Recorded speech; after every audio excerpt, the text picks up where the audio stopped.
na sima conférence to so ba détail ndenge nini madame Angèle Makombo ayeba ki na ko intervenir boy.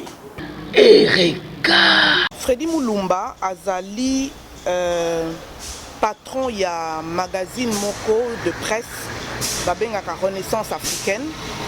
Et Freddy Mulumba tango azalaka na potentiel, azaki rédacteur en chef ya potentiel, le magazine potentiel, azaki vraiment champion ya kobundela makambo ya mboka na biso, azako loba non à la balkanisation ya Congo. Siko aza numéro 2 à RTNC, ako continuer kaka bitumba wana, et na bitumba na ye à lobby, il faut édifier, il faut former opinion publique congolaise, surtout bas jeunes, hein, côté ya bango, mais il faut aussi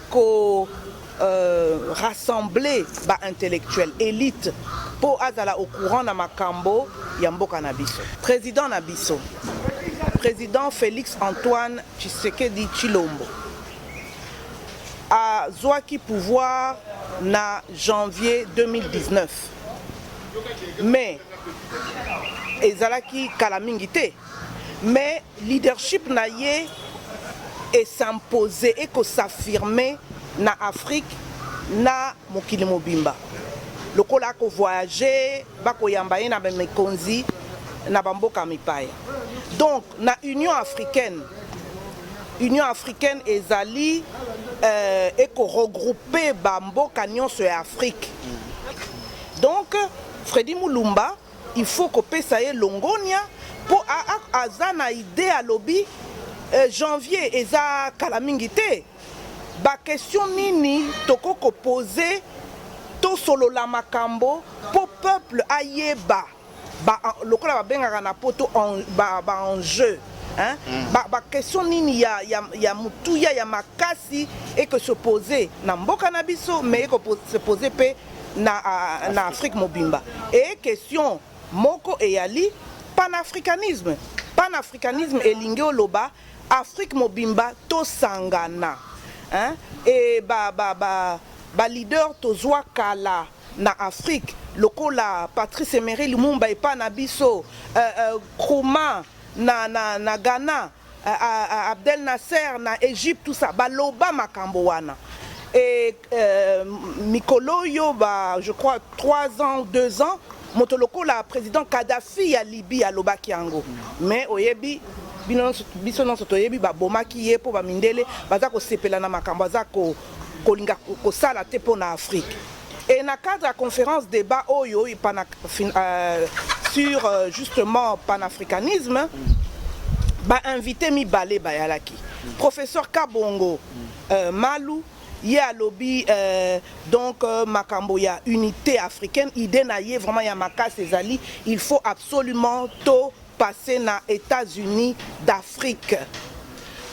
Invité à mi balé eza journaliste moko ayebana ya Côte d'Ivoire, Monsieur Valentin, combiné de famille et bon à kaka, mais Monsieur Valentin. Il y a lobby, Makambo, il y a zone de libre échange continentale, il y a Afrique.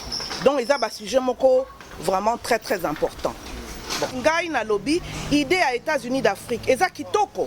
Hein, eza kitoko lokola balobaka na lopoto eza idéalisme, hein, to longola ba frontière, to longola ba frontière douanière, batba na ko kende na ba hein, yo circulation facile ya mbongo na batu. Mais la réalité c'est que biso en tant que pays Congo, il faut tout canisa d'abord mboka na biso. Or mboka na biso toza convoité, hein, pays voisins bako mener guerre moko conflit depuis maintenant 20 ans, hein. Balingi bako piller minerai na biso, bako sala violence, viol, tout ça par des éléments de force interposés. Problème sous par exemple eza oh babengaka la guerre de l'eau bitumba ya mai balingi balongol ba changer circuit ya mai na biso ya fleuve Congo au niveau de Lubangi pour ekende et alimenter lac Tchad. Hein? Et président ya Tchad aloba, Congolais balinga te toko transférer mai ya Congo ya Ubangi na lac Tchad. Président Sassou Nguesso, lokola toyebi ayaki po na problème surtout privé, problème à Matanga, na kati ya famille, mais a profité évidemment aza chef de l'État, aza voisin na biso po akutana na président na biso, na yokaki pe a salaki réunion, je crois, président Tshisekedi na président honoraire wana na za sûreté mais na tanga kiango mais loko esepele sakinga mingi c'est que projet wana ya pont route rail, hein, pont route rail Kinshasa Pointe-Noire, ba congolais à Brazza balingi yango mingi ba telemeli yango na Afrique pe ba telemeli yango ba lobby il faut esalama mbongo kutu basi baza na mbongo Banque africaine de développement au Babengaka BAD assis à tier mbongo de côté, je crois 50 millions de dollars, mais biso na kati ya Congo to sepela kinangote to lo biso ki basali port ango biso Congo Kinshasa to kozala dépendant ya Brazza pour na makambo nyonso po biloke kota soki moko to swani na Brazza bako bloquer biso bloquer makambo.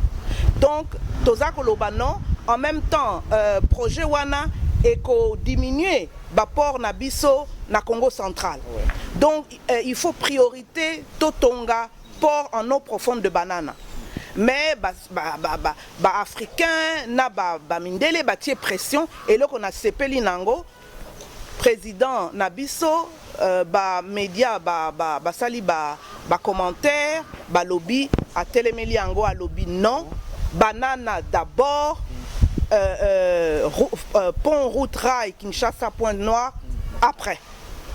Mot de la fin ezali makamba question ndenge wana il faut ata oza spécialiste te il faut au landa kango ba étudiant ming bazalaki na kati ya salle ba poser pe ba question ya malonga to landango toyeba dans chaque grande question intérêt ya Congo eza wapi. Président Nabiso Akobanda, présidence ya Union africaine na janvier, ba ide nini biso, hein, ata soki oyebi koloba le poto bientôt komaka bien te mokanisa ba ide nini okoko pesa pour président Nabiso akumbango na Union africaine et que Congo et son peuple d'abord, Congo a koka se retrouver na mandat wana à cause de la mandat et Afrique mobimba président Félix Antoine Tshisekedi à cause de la président il y a Afrique mobimba en exercice mais aza d'abord président Nabiso président à Congo donc intérêt à Congo il faut ezangate.